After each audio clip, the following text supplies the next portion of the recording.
कैसे में सब लोग। मैं हरेंद्र भाटी आप सभी का स्वागत करता हूं। बच्चों सब लोग जल्दी से जुड़ जाओ, फिर अपन क्लास से स्टार्ट करते हैं। उम्मीद करता हूं सब लोग अच्छे होंगे, मस्त होंगे, अच्छे से तैयारी कर रहे होंगे, मेहनत कर रहे होंगे। चैट आपकी प्राइवेट कर दी है मैंने, अब पढ़ाई पर यहाँ पर फोकस करते हैं बच्चे। आर्टिकल 3 तक हमने चीजें पढ़ ली थी संघ एवं उसके राज्य क्षेत्र में। आज हम बात करने वाले हैं आर्टिकल नंबर 4 के बारे में। तो दोस्त मैं आपको एक चीज पहले ही बता देता हूँ स्पष्ट, कि आज जो हम बात करेंगे ना आर्टिकल नंबर 4, थोड़ा पेशेंस के साथ ध्यान से सब लोग पूरा फोकस करके सुनना, वरना समस्या आपको समझने में थोड़ी सी आएगी। ठीक है, तो यहां पर सबसे पहले हेडिंग डाल दो आर्टिकल नंबर 4। कई बार क्या होता है, बच्चे तैयारी करके निकल जाते हैं, आर्टिकल नंबर 4 उन्हें समझ में नहीं आता, लेकिन मैं यहां पर पूरी कोशिश करूंगा आपको बेहतरीन समझाने की। आर्टिकल नंबर 4 क्या कहता है? दो बातें हैं मुख्यतः जो इसमें कही गई हैं। जब आप आर्टिकल नंबर 4 की बात करते हैं तो दो बातें आपको यहां पर स्पेशली याद रखनी होंगी। ठीक है, क्या कहा गया बच्चे आर्टिकल नंबर 4 में?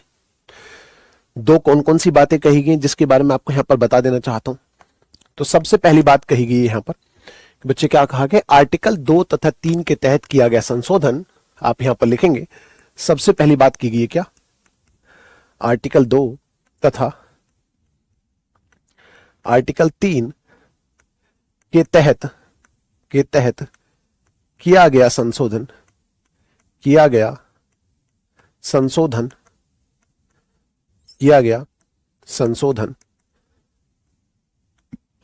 या जिसे आप बोल सकते हैं अमेंडमेंट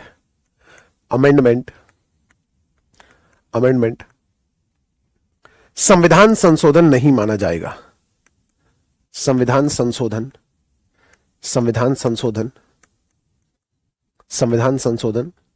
या जिसे बोल सकते हैं कॉन्स्टिट्यूशनल अमेंडमेंट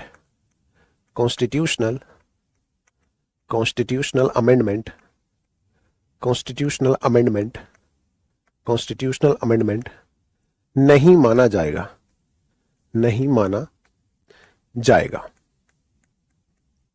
समझ रहे हो इस बात को? कॉन्स्टिट्यूशनल अमेंडमेंट नहीं माना जाएगा। अब ये पहली बात इसमें कही गई है, ये मेरे भाई पहली बात इसमें कही गई है। पहले आप लिख लीजिए, लिख लिया हो आपने तो मैं आपको सब समझाता हूं बच्चे। ठीक है भैया, पीडीएफ कहां पर मिलती है भैया? जब आप, यार इतनी सी बात मेरे भाई, इतने दिन आपको पढ़ते हुए क्लास में हो गए, आप छोटी सी बात नहीं समझ पाए अभी तक कि आपको पीडीएफ कहां पर मिलती है। भाई जब आप माई कोर्स में जाएंगे, जब आप माई कोर्स पर क्लिक करेंगे, है ना, वहां पर आपका कोर्स मिल जाए तो बहुत अच्छी बात है। कॉम्बो वाला है तो कॉम्बो वाले पे क्लिक कर लो। माई कोर्स के बाद कॉम्बो जो भी आपने बैच लिया हुआ है ना, या आपने जो बैच है आपको वहां पर आप वैसे ना मिले तो सर्च कर लेना, है ना। ऑल कोर्सेज में जाकर, मतलब माई कोर्स के बाद आपको सर्च कर लेना, सर्च में मिल जाएगा। ठीक है, या माई कोर्स में जाते ही मिल जाएगा तो उस पर क्लिक करेंगे। कोर्स के बाद फिर आपके फोल्डर आ जाएंगे, है ना। उसमें पॉलिटी बाई हरेंद्र सर का फोल्डर आएगा, उसमें आपको जो सारे के सारे टॉपिक बाई सारे के सारे फोल्डर बने मिलेंगे। उस पर क्लिक करेंगे तो सारे लेक्चर आपके आ जाएंगे। जिस लेक्चर की पीडीएफ चाहिए उसमें बगल में व्यू का ऑप्शन भी है, पीडीएफ का ऑप्शन भी है। इतनी सी बात आप सर्च नहीं कर पा रहे, कमाल के व्यक्ति हैं आप। मतलब आपको अभी अगर मान लेते हैं किसी का पासवर्ड हैक करना हो ना, किसी के वाईफाई का पासवर्ड हैक करना हो, है ना, या गर्लफ्रेंड के अकाउंट का जो है पता हो कि ये हैक करना है, तो पूरा यूट्यूब से सर्च मारे करेंगे पूरा का पूरा। समझे भैया?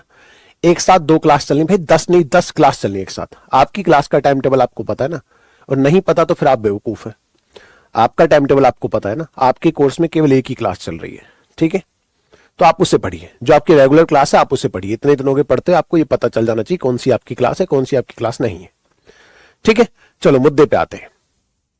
मैंने कहा कि आर्टिकल 2 और 3 में जो भी आप संशोधन करते हैं, संशोधन का मतलब, संशोधन शब्द का मतलब पहले समझ जाइए।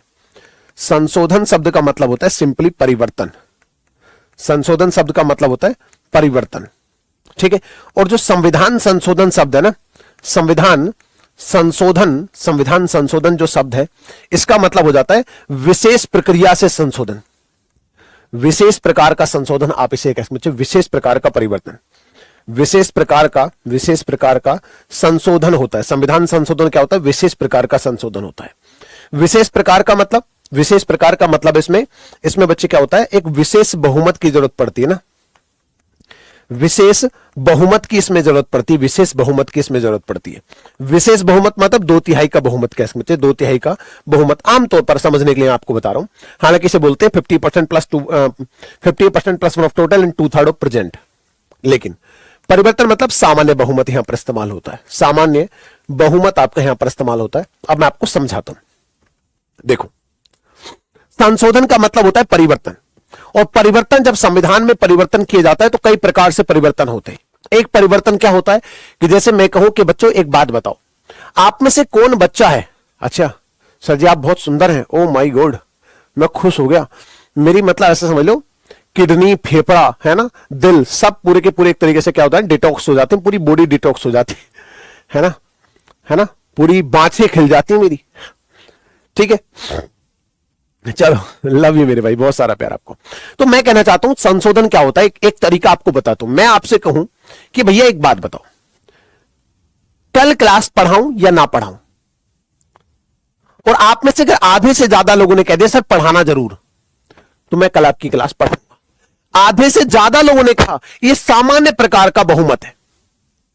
किसी भी बिल के समर्थन में अगर आधे से ज्यादा लोग आ जाते हैं उसे बोलते हैं सामान्य बहुमत, ठीक है।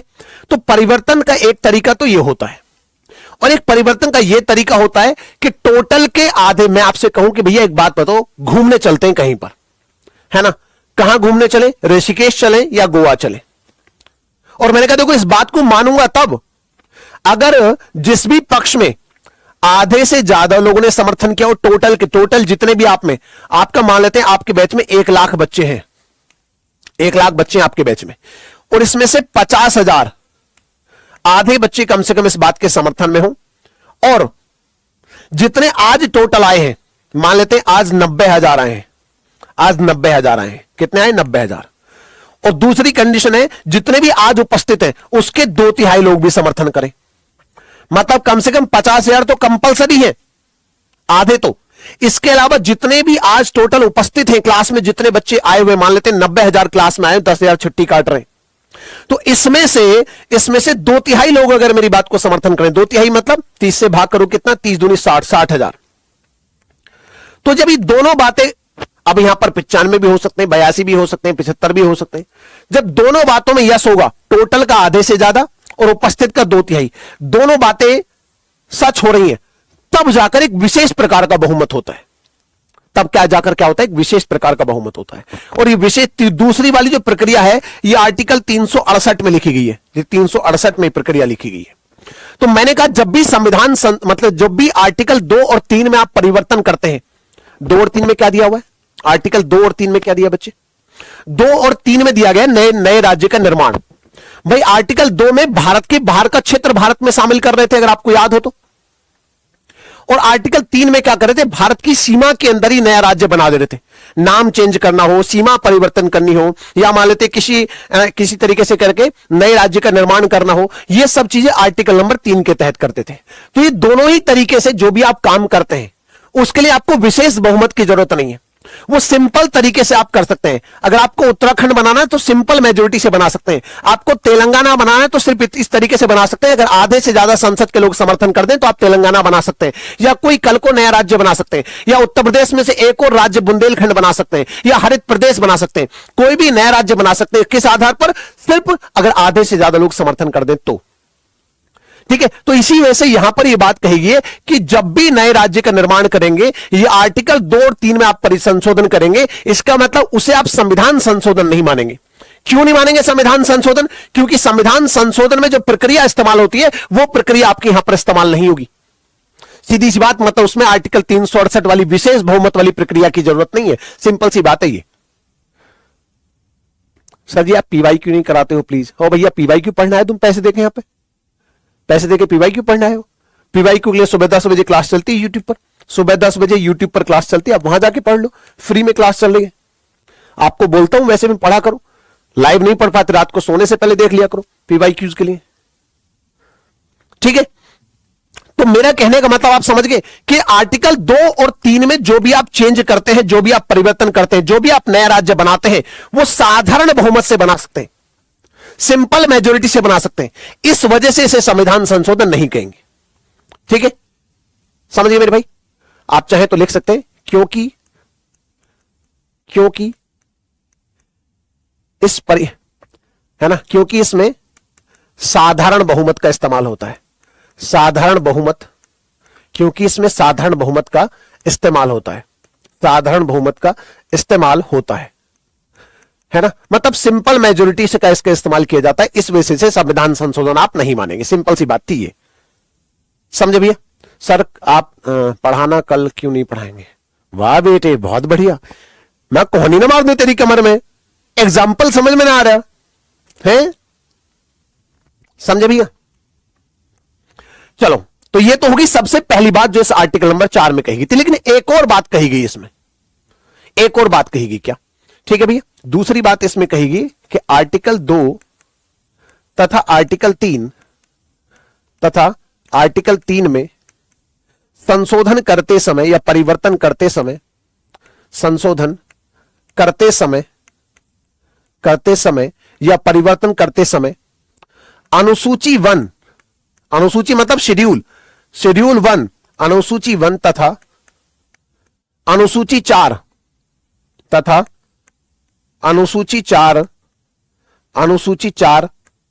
में भी परिवर्तन अनिवार्य है। परिवर्तन अनिवार्य है, इस बात को अच्छे से आप लोग यहां पर याद रखना कि भैया ये परिवर्तन आपके यहां पर अनिवार्य है। समझ रहे भैया?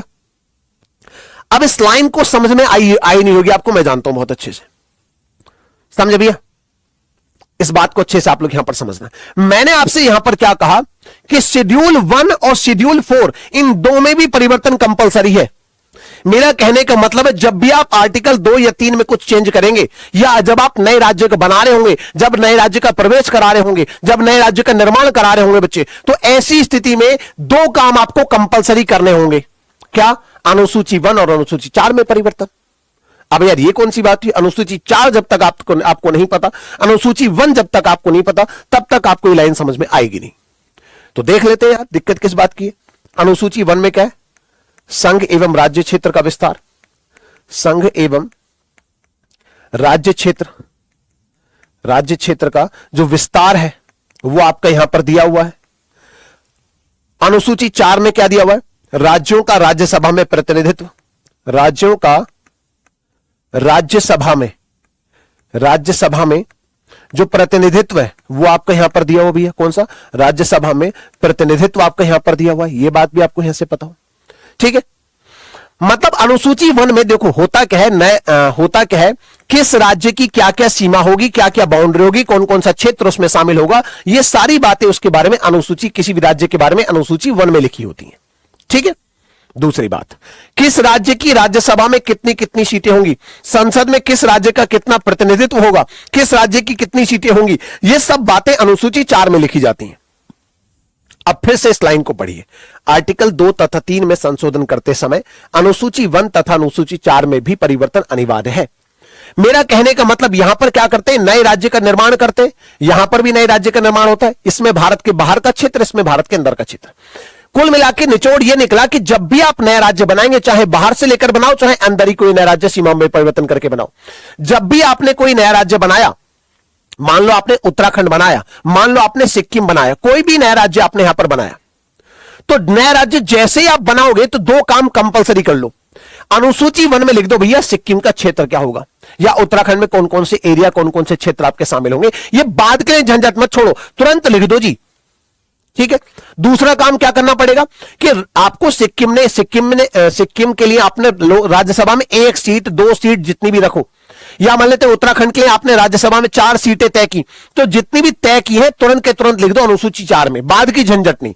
जब भी नया राज्य बनाओगे तो भैया अनुसूची 1 में उसका विस्तार लिख दो, क्षेत्र लिख दो, और अनुसूची 4 में लिख दो कि उसके लिए कितनी सीटें आपने संसद में निर्धारित की है। ये दो काम तुरंत कर दो, ये कहना चाह रहा है दूसरी वाली लाइन। मेरे भाई उम्मीद करता हूं आपको ये समझ में आई होंगी बातें। ये आर्टिकल ऐसा है, मैंने शुरुआत में आपसे कहा था थोड़ा सा मुश्किल होता है समझना, है ना। मतलब कई बार बच्चे तैयारी करके सिलेबस खत्म करके सिलेक्शन लेके चले जाते हैं, लेकिन आर्टिकल 4 समझ में नहीं आता। उम्मीद करता हूं आपको इसका है ना 50, 60, 70% भी समझ में आ गया। इसका मतलब आप समझदार हैं, अच्छे से समझने की कोशिश कर रहे हैं। और मैं आपसे इतनी उम्मीद तो करता हूं कि आप जो है इतना समझ गए होंगे। एक बार रिवीजन करेंगे तो आपको और बेहतर तरीके से समझ में आ जाएंगे। Sir ji big fan, love you मेरे भाई, आपका बहुत सारा प्यार आपको, ठीक है। आपको समझ में आ गई दोनों बातें, और सच बता रहा हूं आप काबिल तारीफ है अगर आपने ये दोनों बातें समझ ली मेरे भाई। आप इसका मतलब फुल फोकस्ड होकर पढ़ रहे हैं। ये मैंने पहले ही कहा था इसी वजह से, है ना, कि मुश्किल आर्टिकल थोड़ा सा लगता है कई बार बच्चों को। समझे भैया? चलो, very good, very good. Sir ji double class ले, भैया डबल लो चाहे 3 लो 4 लो, मैं अपनी क्लास के लिए जिम्मेदार हूं। बाकी विवेक सर से जाके बात कर लो, टीम से जाके बात कर लो यार। भाई मेरी क्लास रोजाना चलती है, वो आपको कोई कंफ्यूजन होगा डबल क्लासेस में होगी नहीं कुछ भी वैसे तो। ठीक है भैया?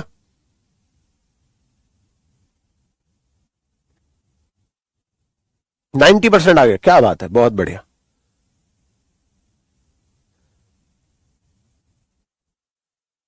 चलिए, बहुत बढ़िया मेरे भाई। ठीक है, तो मैंने आपसे यहां पर क्या कहा, एक बार आपको मोटा मोटा रिवीजन कराता हूं। जब भी आप नया राज्य बनाएंगे, है ना, जब भी आप नया राज्य बनाएंगे तो वो आपका संविधान संशोधन नहीं कहलाएगा, संविधान संशोधन नहीं कहलाएगा, वो सामान्य संशोधन कहलाएगा। संविधान संशोधन उसे नहीं कहेंगे। क्यों नहीं कहेंगे? क्योंकि उसमें साधारण बहुमत से बनाते हैं, संसद में आधे से ज्यादा लोग समर्थन दे देते हैं तो नया राज्य बन जाता है। इसका मतलब उसमें विशेष बहुमत की जरूरत नहीं है, और विशेष बहुमत की जरूरत नहीं तो इसका मतलब उसे संविधान संशोधन भी आप नहीं कह सकते। दूसरी बात कहेगी है कि जब भी आप नया राज्य बनाएंगे तो उस राज्य का जो विस्तार है अनुसूची 1 में लिख दो, और उस राज्य की कितनी राज्यसभा सीटें होंगी वो अनुसूची 4 में लिख दो। ये 2 कंडीशन रखी गई जब भी आप नया राज्य बनाएंगे उसके लिए। ठीक है, इतनी सी बात है, समझे भैया? चलो, बहुत बढ़िया।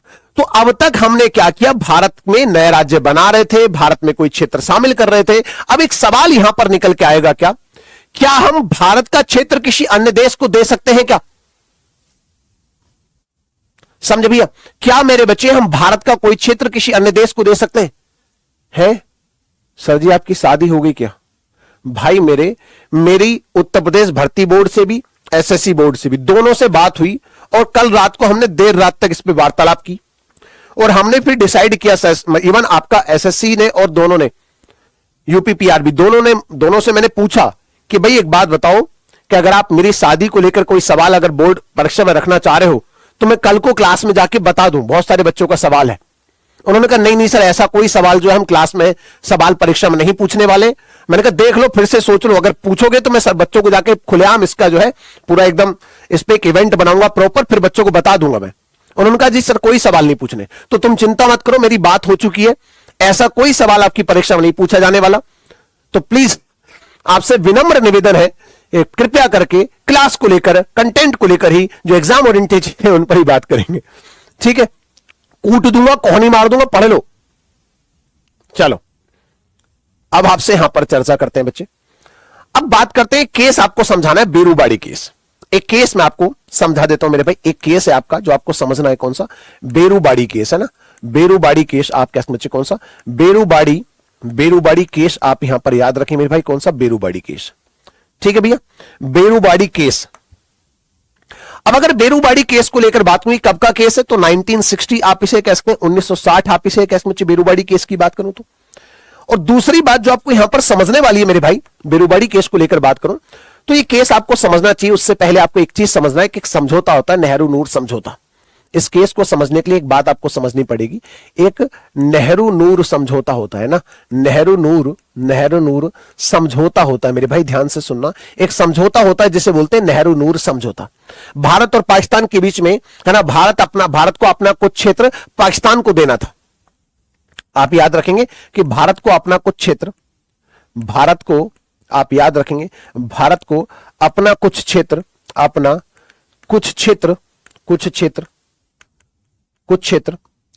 सीमा समझौते के तहत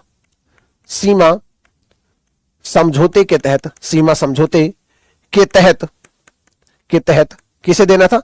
पाकिस्तान को देना था, ठीक है, पाकिस्तान को देना था। चलो भैया, समझौता हो गया कि चलो भी ठीक है, ये क्षेत्र हम आपको सौंपेंगे। अब जब ये समझौता हुआ तो इस दौरान कुछ एक बातें होती हैं, क्या? कि इसका बिल संसद के द्वारा पारित कर दिया गया। ये जो बिल है, ये बिल इसे लेकर संसद ने, है ना, बिल भारतीय संसद द्वारा पारित कर दिया गया। याद रखना मेरे भाई, बिल क्या होता है? भारतीय संसद द्वारा पारित हो जाता है। भारतीय संसद द्वारा क्या हो जाता है मेरे भाई? ये पारित हो जाता है। इसका जो बिल है वो भारतीय संसद के द्वारा पारित कर दिया जाता है। इसका जो बिल है बच्चे क्या होता है? भारतीय संसद के द्वारा पारित कर दिया जाता है। अब अगर मैं बात करूं, जो बिल है भारतीय संसद के द्वारा पारित तो हो गया, है ना। अब बिल किसके पास पहुंचा? राष्ट्रपति के पास। अब बिल इसके बाद कहां पर पहुंचता है? बिल पहुंचता है राष्ट्रपति के पास। राष्ट्रपति कौन है? राजेंद्र प्रसाद, है ना? कौन है भैया? राजेंद्र प्रसाद, है ना? राष्ट्रपति है राजेंद्र प्रसाद। राष्ट्रपति राजेंद्र प्रसाद के पास आता है बिल। जो है किसके पास पहुंचा? राष्ट्रपति के पास हस्ताक्षर के लिए कोई भी बिल जाता है तो राष्ट्रपति को लगा, अब सोचिए राजेंद्र प्रसाद और नेहरू जी, राजेंद्र प्रसाद और नेहरू जी दोनों आपस में बहुत अच्छे दोस्त, दोनों की बॉन्डिंग बहुत अच्छी। लेकिन उस समय के नेताओं को समझिए देश हित में कितने ज्यादा मतलब एक तरीके से डेडिकेटेड थे।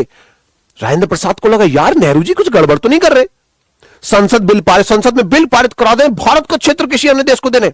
सोचो ये संविधान सभा के अध्यक्ष थे, सारी बातें संविधान सभा की जितनी बातें सब इनके आंखों देखी है। तो उन्होंने सोचा क्या हमने वैसा वाकई डिसाइड किया था संविधान बनाते समय पर? क्या हमारे संविधान में ऐसा कोई प्रावधान था कि हम अपना क्षेत्र किसी अन्य देश को दे सकते हैं? राजेंद्र प्रसाद ने सोचा यार इस पे तो जो है डाउट है, नेहरू जी की गड़बड़ तो नहीं कर रहे। तो राष्ट्रपति के पास एक पावर होती है, राष्ट्रपति के पास मेरे भाई एक पावर होती है। राष्ट्रपति राजेंद्र प्रसाद ने यहां पर आर्टिकल 143 का इस्तेमाल किया। आर्टिकल 143 आपका पसंदीदा नंबर है ना, 143, समझे? पता नहीं क्या क्या मतलब हो मैं इसके, मुझे तो पता ना, ठीक है। तो इस पावर का इस्तेमाल किया और राष्ट्रपति ने सुप्रीम कोर्ट से सलाह ली। रिकॉर्डेड क्लास है मुझे लग रहा, देख रहा कितना भाई साहब बहुत ही टैलेंटेड टाइप का व्यक्ति है। तुम समझ लो, तुम पिछले 20 मिनट से कम 20-25 मिनट से पढ़ रहे हो, तुम में से कोई भी पकड़ पाया कि रिकॉर्डेड क्लास है? ऋषभ मेरा भाई अभी 2 मिनट पहले आया और आते इसने पकड़ लिया रिकॉर्डेड क्लास है। समझ रहे हो? ऐसे दिमाग की, इतने तेज दिमाग वाले लोगों की भारत सरकार को बहुत जरूरत है ना? मैं आज ही जो है भारत सरकार से, इसरो से बात करूंगा कि हमारी क्लास में कितना तेज दिमाग का बच्चा है। बाकी लोग 25 मिनट में नहीं। अगर ऋषभ के दिमाग का इस्तेमाल करके कोई अंतरिक्ष में कोई खोज करना चाहते हैं आप, तो प्लीज इनके दिमाग का जरूर इस्तेमाल किया जाए। मैं आपके नाम की सिफारिश जरूर करूंगा मेरे भाई, टैलेंट है आपके अंदर, कूट कूट के भरा है, ठीक है? पर मत लिए तो कहानी ऐसी मारूंगा ठीक है, चलो मेरे भाई आर्टिकल 143 को लेकर अब आर्टिकल इसमें सुप्रीम कोर्ट को राष्ट्रपति को एक पावर दी गई है कि किसी भी संवैधानिक मुद्दे पर कोई भी बिल में कोई बिल उनके पास साइन करने के लिए आता है कि इस पर उसे साइन करने होते हैं, लेकिन उन्हें लगे कि इस पे साइन मुझे नहीं करने चाहिए या उसमें मुझे क्या निर्णय दूं, तो ऐसे में वो सुप्रीम कोर्ट से एडवाइस ले सकते हैं। तो इन्होंने आर्टिकल 143 के तहत क्या किया? इन्होंने सुप्रीम कोर्ट से सलाह ली। ठीक है भैया, इन्होंने क्या किया मेरे भाई? सुप्रीम कोर्ट से सलाह ली। सुप्रीम कोर्ट से इन्होंने एडवाइस ली, इन्होंने सलाह ली और सुप्रीम कोर्ट से पूछा क्या इस पर साइन कर दूं? समझे भैया, क्या इस पर साइन कर दूं? तो बच्चे यहां पर सुप्रीम कोर्ट ने क्या सलाह दी? सुप्रीम कोर्ट का निर्णय क्या था? सुप्रीम कोर्ट का निर्णय क्या था वो आपको बता देता हूं। सुप्रीम कोर्ट का निर्णय क्या था? सुप्रीम कोर्ट का निर्णय क्या था? कोई बच्चा मुझे बता सकता है? इन्होंने कहा विधि द्वारा ऐसा नहीं किया जा सकता है। इन्होंने कहा कि विधि द्वारा, सुप्रीम कोर्ट ने निर्णय सुनाया कि विधि द्वारा भारत का कोई क्षेत्र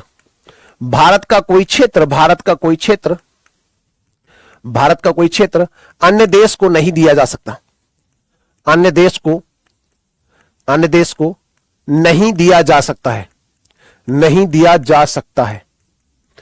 दिया जा सकता है ऐसा यहां पर कोर्ट ने कह दिया। मतलब कोर्ट ने साफ मना कर दिया कि नहीं, भारत का कोई क्षेत्र किसी अन्य देश को नहीं दे सकते हैं। बोला अच्छा, समझे भैया, नहीं दे सकते। बोले फिर संसद तो सर्वोच्च है, सुप्रीम कोर्ट के पास तो संसद के पास तो विधि बनाने की शक्ति है, संविधान संशोधन करने की शक्ति है। तो सुप्रीम संसद की सर्वोच्चता का मतलब ही क्या हुआ? वीडियो कट रही है? अच्छा, कोई बात नहीं यार, ठीक है।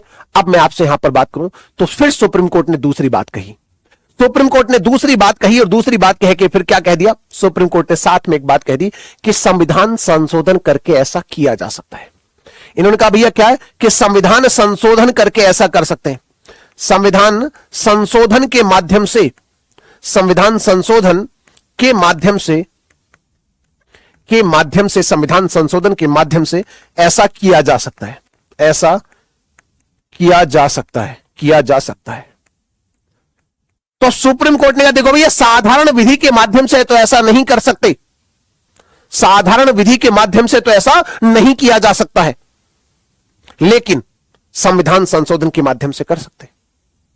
इसका मतलब क्या है कि विशेष बहुमत चाहिए। इसका निर्णय, इसका निचोड़ यह निकला कि अगर संसद के आधे से ज्यादा लोग कहें कि भारत का जो ये गांव है, भारत का जो क्षेत्र है, ये पाकिस्तान को दे दो या चाइना को दे दो, तो उनके आधे से ज्यादा लोगों के ऐसा कहने से नहीं होगा, नहीं दे सकते। तो फिर कैसे दे सकते हैं? बोले दे तो सकते हैं, लेकिन अगर 2/3 की मेजोरिटी हो, अगर आधे से मतलब 2/3 का बहुमत हो, अगर विशेष बहुमत से लोग कह दे भाई अगर 2/3 लोग कह रहे हैं तब दे दो यार, लेकिन आधे से कहने से काम नहीं चलेगा, आधे के कहने से मेरे बच्चे यहां पर काम नहीं चलेगा। तो यह था आपका बेरुबाड़ी केस। हालांकि मैं फिर से वही आपसे कहता हूं, ये मैं सब आपको बता देता हूं, है ना, ये सब मैं आपको बता देता हूं, मुझे थोड़ा सा आदत है डेप्थ में जाने की, वरना ये नहीं भी बताएं तब भी काम चल जाएगा। क्लियर है इतनी बात? अब देखो संविधान का भाग 1 तो कंप्लीट हो गया, लेकिन इससे रिलेटेड कुछ और बातें हैं जो मुझे आपको बतानी है अभी। इससे रिलेटेड कुछ और बातें भी हैं मेरे भाई, है ना, समझिए, जो आपको अभी और भी बतानी है। जैसे कि क्या बतानी है? ये बातें आपने लिख ली, सर जी पानी पी लीजिए, धन्यवाद मित्र इतना सोचने के लिए, है ना। तो अब आपसे यहां पर बात करूंगा भैया, अब आपसे यहां पर बात करूंगा, अगर आपने लिख लिया है, अब आप यहां पर एक बात और समझ लीजिए, एक बात और समझ लीजिए कि भाषा के आधार पर राज्यों का पुनर्गठन है ना, आप याद रखेंगे। अब आप देखेंगे बच्चे, भाषा के आधार पर, भाषा के आधार पर, भाषा के आधार पर राज्यों का पुनर्गठन, ठीक है भैया, राज्यों का पुनर्गठन मेरे भाई आप इसे कह सकते हैं, राज्यों का पुनर्गठन आप इसे कह सकते हैं। भाषा के आधार पर राज्यों का पुनर्गठन आप इसे कह सकते हैं। अगर मैं आपसे बात करूं मेरे भाई कि भाषा के आधार पर राज्यों के पुनर्गठन के बारे में आपसे चर्चा करूं, तो यहां पर कुछ आयोग बनते हैं। जैसे एक आयोग बना जिसे बोलते हैं एसके धर आयोग, एसके धर आयोग आपका यहां पर बनता है मेरे भाई, एसके धर आयोग। अब इस एसके धर आयोग के बारे में अगर आपसे मैं यहां पर चर्चा करूं, क्या कहता है भैया एसके धर आयोग, क्या कहता है बच्चे? तो इससे पूछा गया क्या हम भाषा के आधार पर राज्य बनाएं? भाई सारी बातें हो गई, सारी बातें हो गई, चलो राज्य कैसे बनेंगे ये सब बात कर ली, लेकिन अब भविष्य में हमें भाषा के आधार पर राज्य बनाने चाहिए या नहीं बनाने चाहिए? क्योंकि भारत में बहुत सारे ऐसे राज्य थे जहां पर डिमांड की जा रही थी, जैसे अभी भी आपने देखा भाषा को लेकर काफी ज्यादा विवाद हो रहा है। तो क्योंकि मराठी भाषा को लेकर, कभी तमिल भाषा को लेकर या अन्य भाषाओं को लेकर, इसका मतलब यहां से सवाल पूछे जा सकते हैं। सर मैंने पॉलिटी और टीचर से भी पढ़ा है, बट आप तो बेस्ट हो। लव यू मेरे भाई, आपको बहुत सारा प्यार। सब लोग अपना बेस्ट देने की कोशिश करते हैं, बिल्कुल मेरी तरह, है ना। और कई बार एक होता है कि पैटर्न किसी किसी का अलग अलग होता है, वो अपना बेस्ट ही दे रहे होते हैं ना, वो अपना बेस्ट ही दे रहे होते हैं बच्चे, ठीक है। तो यहां पर इस आयोग से पूछा गया क्या हम भाषा के आधार पर नया राज्य बनाएं? तो बच्चे 1947 का जो आयोग है, इसमें इस आयोग ने कहा कि भाषा आधार नहीं होना चाहिए। इसने कहा कि भाषा के आधार पर, इस आयोग ने कहा कि भाषा के आधार पर राज्य नहीं बनने चाहिए, भाषा के आधार पर राज्य नहीं बनने चाहिए भैया, नहीं बनने चाहिए, नहीं बनने चाहिए, ऐसा यहां पर कहा गया कि भाषा के आधार पर राज्य मत बनाओ, स्पष्ट मना कर दिया। तो जब इसने कहा कि भैया भाषा के आधार पर राज्य नहीं बना सकते, तो आगे भविष्य में चलकर राज्य तो बनाने पड़ेंगे ना भाई। भी तो बड़े बड़े क्षेत्र थे, धीरे धीरे कुछ छोटे क्षेत्र बनाने पड़ेंगे, है ना। उत्तर प्रदेश उत्तराखंड देखो, दोनों को अलग किया गया, दोनों इतने बड़े बड़े हैं अभी भी, तो भाई नए राज्य तो बनाने पड़ेंगे, तो कैसे बनाए? तो इसने उसका बच्चे उसका इसने तरीका बताया, क्या कि प्रशासनिक, इसने कहा बच्चे क्या है, प्रशासनिक, है ना, प्रशासनिक, भौगोलिक, प्रशासनिक, भौगोलिक, प्रशासनिक, भौगोलिक, वित्तीय तथा विकास की सुविधा के आधार पर, विकास की सुविधा के आधार पर, विकास की सुविधा के आधार पर, विकास की सुविधा के आधार पर, विकास की सुविधा के आधार पर नए राज्यों का निर्माण किया जा सकता है, नए राज्यों का निर्माण नए राज्यों का निर्माण किया जा सकता है ना, नए राज्यों का निर्माण किया जा सकता है ना, किया जा सकता है, किया जा सकता है, यह बात आपसे यहां पर कह दी गई। ठीक है, इसमें क्या देखो ऐसा है, प्रशासन के आधार पर बना लो, भौगोलिक आधार पर बना लो, मतलब पहाड़ी राज्य पठारी राज्य बना लो, गरीब राज्य अमीर राज्य के आधार पर बना लो, या जैसे आपको लगे कि आप इस क्षेत्र का इस तरीके से डिवाइड कर देंगे तो बेहतर विकास कर पाएंगे, तो आप ये सब आधार बनाओ। लेकिन मेरे भाई यहां पर स्पष्ट कर दिया गया बच्चे, है ना, समझ भैया। सर जी आप दाढ़ी में क्यूट लगते हैं। अच्छा जी सर जी हमें भी टीचर बनना है। मित्र पहले सिलेक्शन लीजिए दोस्त, है ना, आप टीचर भी बन जाएंगे ना, टीचर भी बन जाएंगे तो सबसे पहले बच्चे, हो सकता है आप ही में से बहुत सारे बच्चे हैं जो आपसे पूछे कि सर कहां पर सिलेक्शन लिया है आपने। आपका सम्मान बढ़ जाता है, आपका वो संस्थान भी आपका सम्मान करेगा, आप टीचर बनेंगे, है ना। जब आप एक बार सिलेक्शन ले लेते हैं अच्छी जगह, तब हर चीज में मजा आता है ना। वो आप अपनी मर्जी से कर रहे होते हैं ना, वो आप हर अपनी मर्जी से कर रहे होते हैं। आपके साथी लोग टीचर बनेंगे, बढ़ाना भी शुरू करेंगे, लेकिन आपका सिलेक्शन अगर हो चुका है पहले से कहीं पर, तो सब लोग आपका सम्मान करेंगे। तो इस वजह से मैं हमेशा कहता हूं सबसे पहले जिस काम में लग गए उसमें साबित करिए खुद को, आप साबित करिए। तो यहां पर कहा कि लैंग्वेज के आधार पर, लिंग्विस्टिक बेसिस पर आप स्टेट नहीं बना सकते, एडमिनिस्ट्रेशन के आधार पर, है ना, ज्योग्राफिकल आधार पर, है ना, फाइनेंशियल आधार पर और डेवलपमेंट के आधार पर आप कोई भी स्टेट बना सकते हैं, ऐसा इस एस के धारा आयोग ने कहा। लेकिन कुछ राज्य ऐसे थे, जो कुछ क्षेत्र ऐसे थे जो अभी भी डिमांड कर रहे थे कि हमें लैंग्वेज के आधार पर राज्य चाहिए, हमें तमिल राज्य चाहिए, हमें तेलुगु राज्य चाहिए, हमें मराठी राज्य चाहिए। इस तरीके की बहुत सारी डिमांड जो है आपकी यहां पर मार्केट में चल रही थी। फिर कुछ कांग्रेस के कुछ बड़े नेता निकल कर आते, है ना, उन्होंने कहा हम फिर इस पे सोचेंगे, एक बार फिर से पुनर्विचार करेंगे, क्या हम भाषा के आधार पर राज्य बनाएं या ना बनाएं। फिर 1948 में कमेटी बनी जिसमें आते हैं जेबीपी कमेटी, जिसे कहा जाता है, जिसे क्या कहा जाता है मेरे भाई, जेबीपी कमेटी कहा जाता है ना, जेबीपी कमेटी। अब इस जे का मतलब क्या है, इस जेबीपी कमेटी में सदस्य कौन कौन है, इस पे सवाल बन सकता है आपकी परीक्षा में। जे मतलब जवाहरलाल नेहरू, जे मतलब बच्चे कौन है आप याद रखेंगे, है ना, जवाहरलाल नेहरू, है ना, जवाहरलाल नेहरू आप यहां से कह सकते, नेहरू आप यहां से कह सकते हैं। वी मतलब वल्लभ भाई पटेल, वी मतलब आप बोलेंगे बच्चे कौन सा, वल्लभ भाई पटेल, वल्लभ भाई पटेल आप इसे कह सकते, वल्लभ भाई पटेल कह सकते हैं। और पी मतलब पट्टाभी सीतारमैया, आप इसे क्या बोलेंगे बच्चे, आप इसे कह सकते बच्चे, क्या आप इसे कह सकते मेरे भाई, क्या कि पट्टाभी सीतारमैया, है ना, पट्टाभी सीतारमैया। तो ये तीन लोग इसमें सदस्य होते हैं, जवाहरलाल नेहरू, वल्लभ भाई पटेल और पट्टाभी सीतारमैया। ये तीन लोगों की कमेटी बनती है। उन्होंने कहा नहीं भाई हम जो एस के धारा आयोग तुम्हारी बात नहीं सुनेंगे, हम खुद इस पर विचार करेंगे। बोले जी कर लो, है ना। सर लैंग्वेज के आधार पर तो राज्य बना है। अरे थम तो जाओ नीतीश, होल्ड कर लो, काय को आग उगल रहे हो, है। आपने सुना है गाना, थोड़े इंतजार का है मजा लीजिए, है हरेन सर की क्लास का मजा लीजिए, है। तो ऐसे करके, तो मेरे भाई इंतजार करिए, पेशेंस करिए, आपको सारी चीजें पता चलेंगी, है। एक कदम आगे चलेंगे तो भी नुकसान होता है मित्र, है ना। एक कदम आगे चलेंगे, थोड़ा समय से थोड़ा तेज चलेंगे तब भी आपका नुकसान होता है कई बार, है ना।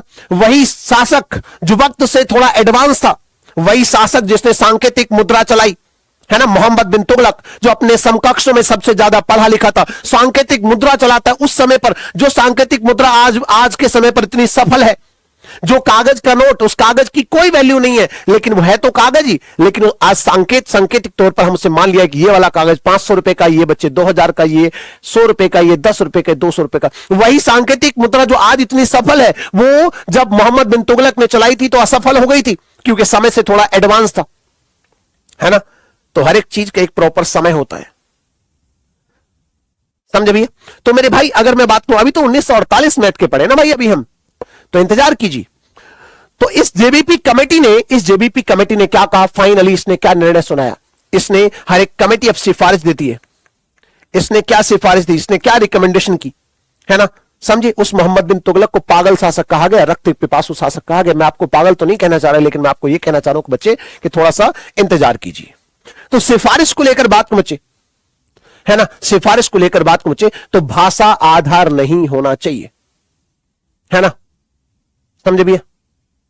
तो मेरे भाई इसने, इस कमेटी ने वही निर्णय सुनाया कि भाषा आधार नहीं होना चाहिए, भाषा आधार नहीं होना चाहिए ना, नहीं होना चाहिए, नहीं होना चाहिए। ठीक है, भाषा आधार नहीं होना चाहिए। मतलब एसके धारायोग ने भी तो वही तो कहा था कि भाषा के आधार पर राज्य मत बनाओ। इन्होंने कहा नहीं, हम फिर से सोचेंगे, लोग बहुत डिमांड कर रहे हैं। बोले सोच लो। सोचा तो इन्होंने भी निर्णय वही दिया कि भाषा आधार नहीं होना चाहिए। बोला अच्छा जी, फिर क्या करें? लेकिन एक व्यक्ति अभी भी लगातार डिमांड कर रहा था, एक व्यक्ति अभी भी लगातार डिमांड कर रहा था कि हमें राज्य चाहिए भाषा के आधार पर। कौन है वो व्यक्ति? कौन है वो व्यक्ति? तो यहां पर एक व्यक्ति का नाम आपको याद रखना बच्चे, जिनका नाम है पोट्टी श्री रामल्लू। पोट्टी श्री रामल्लू है ना, श्री रामल्लू ये नाम हो सकता है आप में से बहुत सारे बच्चों ने पहले सुना हो। पोट्टी श्री रामल्लू का नाम है ना, पोट्टी श्री रामल्लू का नाम आपने हो सकता है पहले सुना हो। ठीक है, हो सकता है मेरे बच्चे ये नाम आपने पहले सुना हो। ठीक है मेरे भाई, हो सकता है आपने ये नाम पहले सुना हो। अब बच्चे ये पोट्टी श्री रामल्लू का नाम मैं क्यों बता रहा हूं? क्योंकि तेलुगु भाषी राज्य की मांग के लिए इन्होंने आमरण अनशन कर दिया। इन्होंने क्या किया बच्चे? इन्होंने आमरण अनशन की घोषणा की। किसकी भैया? आमरण अनशन की घोषणा। आमरण अनशन की घोषणा कर देते हैं कि मैं जब तक अन्न ग्रहण नहीं करूंगा, जब तक तेलुगु भाषी राज्य नहीं दे दोगे। क्योंकि इन्होंने तेलुगु भाषी राज्य की मांग के लिए, है ना, तेलुगु भाषी राज्य की मांग के लिए ना, राज्य की डिमांड के लिए, या बच्चे से बोलेंगे मांग के लिए। तेलुगु भाषी राज्य की मांग के लिए क्या करते हैं कि हमें तेलुगु लैंग्वेज के आधार पर हमें एक नया राज्य चाहिए। बोला अच्छा जी, आपको नया राज्य चाहिए। सरकार ने ध्यान ही नहीं दिया। सरकार ने कहा नहीं यार, एसके धारायोग ने मना किया है, जेबीपी कमेटी ने मना किया, हम भाषा के आधार पर राज्य कैसे दे दे। लेकिन देखते ही देखते, है ना, देखते ही देखते मेरे भाई क्या हो जाता है, इनकी डेथ हो जाती है। कब? 15 दिसंबर 1952 को। 15 दिसंबर 1952 को बच्चे क्या हो जाती है? 1952 को इनकी क्या हो जाती है बच्चे?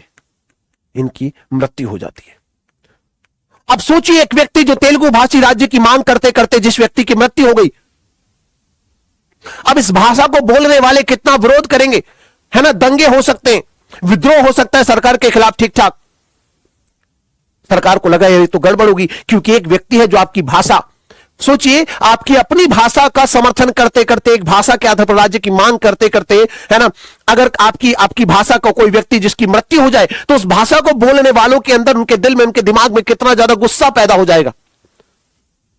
ऐसे में नेहरू जी को लगा कुछ तो गड़बड़ हुई है। नेहरू जी को लगा यार ये तो गड़बड़ हो गई, ध्यान नहीं दिया इस व्यक्ति की डिमांड का हमने। फिर नेहरू जी ने यहां पर एक घोषणा कर दी। सरकार ने कहा कि भैया आप देखो, ज्यादा 3-5 नहीं, चुपचाप राज्य दे दो। तो अब सरकार ने क्या किया? 1 अक्टूबर 1953 को, 1 अक्टूबर 1953 को, है ना, जेएल नेहरू के द्वारा, जवाहरलाल नेहरू के द्वारा, जवाहरलाल नेहरू द्वारा आंध्र प्रदेश के गठन की घोषणा कर दी। आंध्र प्रदेश के गठन की घोषणा कर दी गई ना, गठन की घोषणा आपकी यहां पर कर दी। गठन की घोषणा मेरे भाई आपके यहां पर कर दी ना, गठन की घोषणा कर दी कि ठीक है भैया हम आंध्र प्रदेश बना रहे हैं, मतलब थम जाओ, होल्ड कर लो, आंध्र प्रदेश बना रहे हैं। तो पहला राज्य आंध्र प्रदेश बन गया। तेलुगु भाषा के आधार पर बनने वाला पहला राज्य है जो कौन सा बना? आंध्र प्रदेश बना। क्योंकि सरकार मजबूर थी ऐसे में, लेकिन सरकार अभी भी इस बात को एक्सेप्ट करने के लिए तैयार नहीं थी कि हम भाषा के आधार पर राज्य बनाएं या ना बनाएं। सरकार ने कहा फिर से एक बार पुनर्विचार कर लेते हैं। बोला अच्छा, फिर से पुनर्विचार करने की जरूरत है? हाँ जी बिल्कुल जरूरत है। तो सरकार ने फिर एक आयोग आपके यहां पर बनाया, जिसे बोलते हैं फजल अली आयोग। अब सरकार के द्वारा यहां पर बनाए गए मेरे भाई क्या? फजल अली आयोग यहां पर बनाया गया मेरे भाई। कौन सा? फजल अली आयोग का यहां पर गठन किया गया बच्चे। कौन सा? फजल अली आयोग का यहां पर गठन किया गया। इस बात को याद रखना। क्या बनाया गया भैया? फजल अली आयोग का यहां पर गठन किया गया। तो जब मैं फजल अली आयोग की बात करूं, मैं बात करूं 1953 की, है ना। अब यहां पर अब सोचिए ये फजल अली आयोग क्या रिपोर्ट देगा? आपने कभी इस बारे में सोचा? ये रिपोर्ट क्या देगा? अब यार एक बात बताओ, कोई राजा है, वो राजा सिगरेट पीता है। ध्यान से सुना मेरी बात, बहुत ध्यान से। रिकॉर्डेड क्लास चल रही है कि हाँ गौरव बिल्कुल रिकॉर्डेड क्लास चल रही है। पढ़ना मत, तो रिकॉर्डेड में पढ़ने में जो है बीमारी हो जाती है कई सारी, है ना, मानसिक रूप से जो है बीमार हो जाता है आदमी, है ना। रिकॉर्डेड क्लास अगर पढ़ लेता है, अगर उससे ज्ञान मिल जाता है, रिकॉर्डेड क्लास से गलती से कोई ज्ञान मिल गया तो सिलेक्शन होने में बड़ी दिक्कत होती है। पढ़ना मत तुम बिल्कुल भी। चलो खूट दूंगा पकड़ के। अब फजल अली आयोग बच्चे, अब सोचिए मैं आपको एक एग्जांपल दे रहा था, क्या मान लेते कोई राजा है जो सिगरेट पीता है, और राजा एक कमेटी गठित करे और कमेटी से बोले कि बताओ भाई कि हमारे राज्य में लोगों को सिगरेट पीनी चाहिए या नहीं पीनी चाहिए। अब मंत्री की क्या मजाल जो कह दे कि सिगरेट नहीं पीनी चाहिए, क्या वो कह सकता है? अब जवाहरलाल नेहरू के द्वारा एक फजल अली आयोग का गठन किया गया है, फजल अली आयोग का गठन किया गया।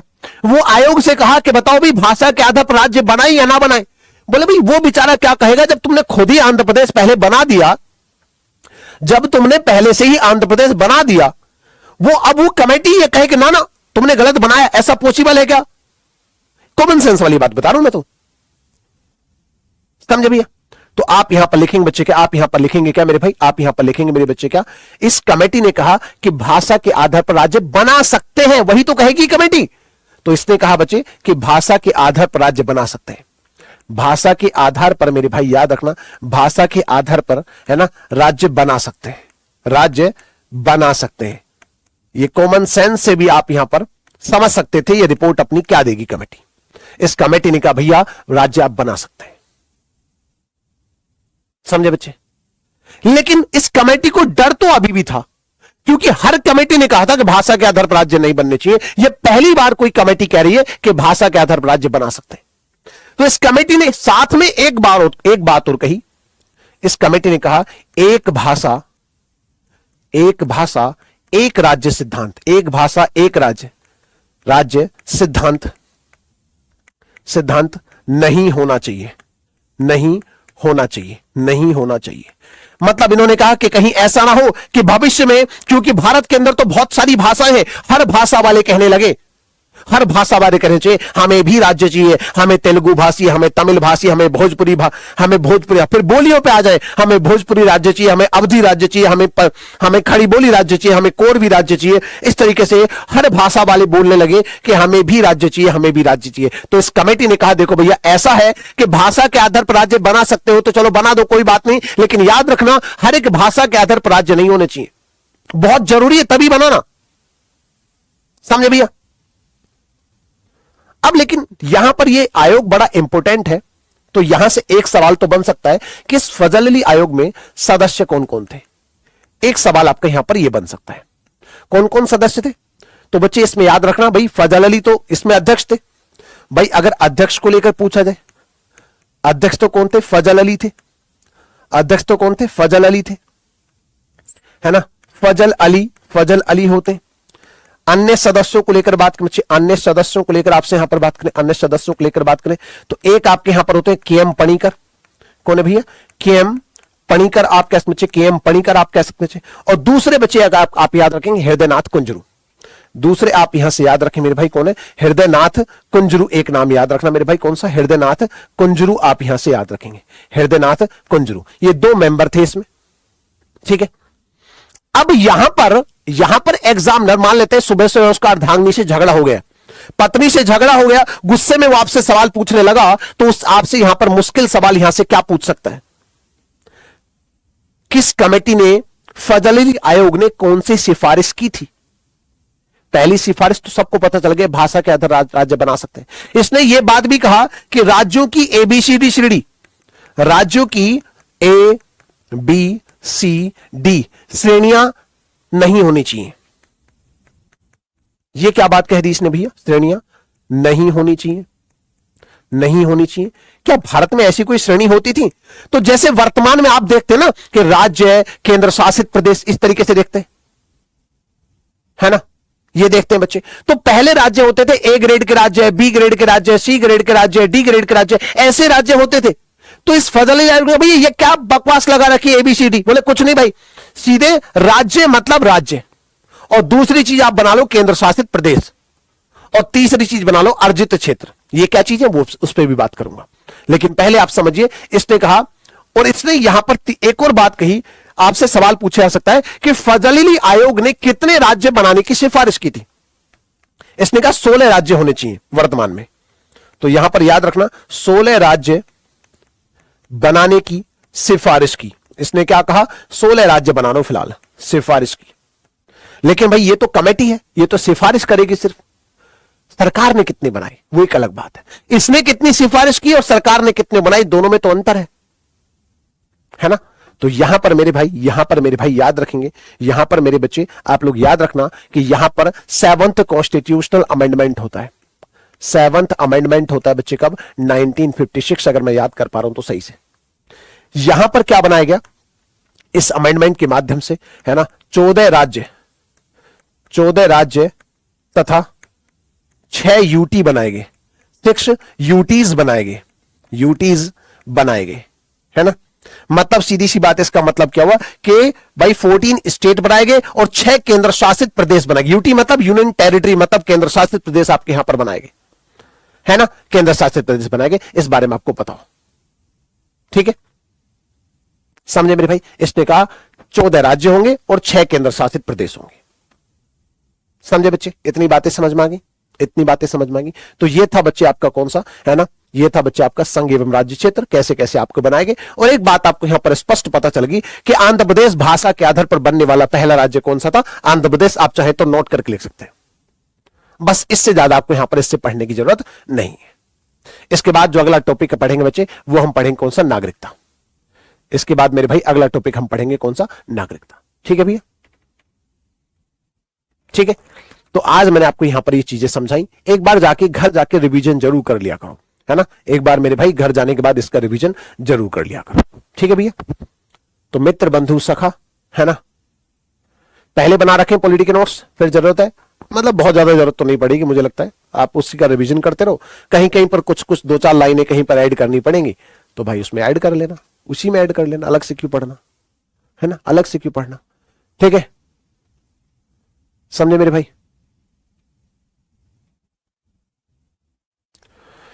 कहते हैं कि गुरु भगवान होते हैं, सच में सर के नाम में भगवान का नाम, अच्छा, हरि प्लस इंद्र, किसका पर्यायवाची होगा? तो मुझे तो पता भी ना किसका होगा गुरु जी, विष्णु का। ओके, तो मतलब वाह क्या बात है, मुझे पता ही नहीं। ओके, लव यू बच्चे, बहुत सारा प्यार आपको दोस्त, है ना, बहुत सारा प्यार। आप अच्छे से पढ़िए, मेहनत करिए, कल फिर मिलेंगे शानदार से टॉपिक पे, और अच्छे से घर से पढ़ के आया करो। कल नागरिकता पढ़ेंगे, मजा आ जाएगा आपको नागरिकता में। सारे बच्चे जोड़ जोड़ना, नागरिकता मतलब नागरिकता मौलिक अधिकार, तो टॉपिक ऐसे आपको एग्जाम के अलावा भी आपको जानने की जरूरत होती है, ठीक है। चलो टाटा बाय बाय, विदा लेते हैं, कल फिर मिलेंगे शानदार से सेशन में। पोस्टर लगा देते हैं, पीडीएफ आपकी सेव कर लेते हैं, वरना फिर आप कहेंगे पीडीएफ पीडीएफ पीडीएफ, ठीक है।